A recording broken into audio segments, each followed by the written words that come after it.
I'm one of the few people that can really pinpoint a thing that totally changed my life.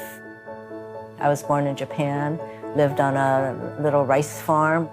I was almost 8 years old when my mother decided that if there was ever going to be a life for herself and her children, she would have to bring us to Hawaii.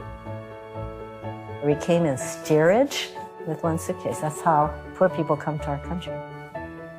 I had no idea what life would have in store for me. I grew up knowing how vulnerable our family was and that everything relied on my mother. But this was also a country that gave me opportunities, and I early on decided that I would do something that would be meaningful. I just didn't think that it was going to be politics, because it is not the first thing that comes to mind, that a woman, immigrant, that we should run for office.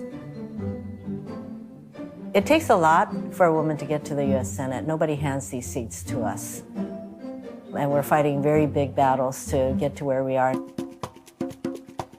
There were 5 of us, Democratic women, running for open seats in our respective states. So we would campaign together, and the dynamic, the visual of seeing all these women, it really hit the people who were at our events that this is a powerful gathering of women who could work together. When I was diagnosed with kidney cancer and facing my first surgery, I heard from so many of my colleagues, including so many of my colleagues on the other side of the aisle, who wrote me wonderful notes sharing with me their own experience with major illness in their families or with their loved ones.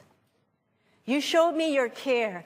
You showed me your compassion. Where is that tonight? How many times do we have to say it?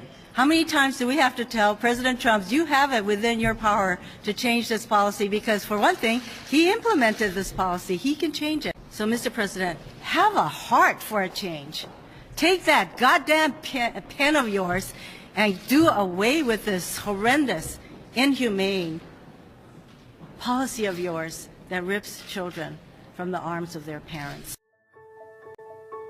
And I've told my mother, there's nothing I can do in my life that compares to what she did to bring 3 children to this country because she wanted a better life for us. As one Hawaii columnist put it, she's become, quote, a badass. I always was. I just wasn't very noisy about it. Of course it helps that there are women on that committee, but you know what?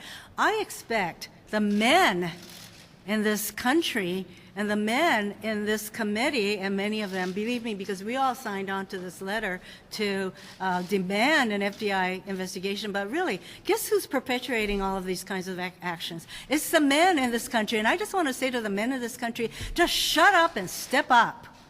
Do the right thing. Here I am.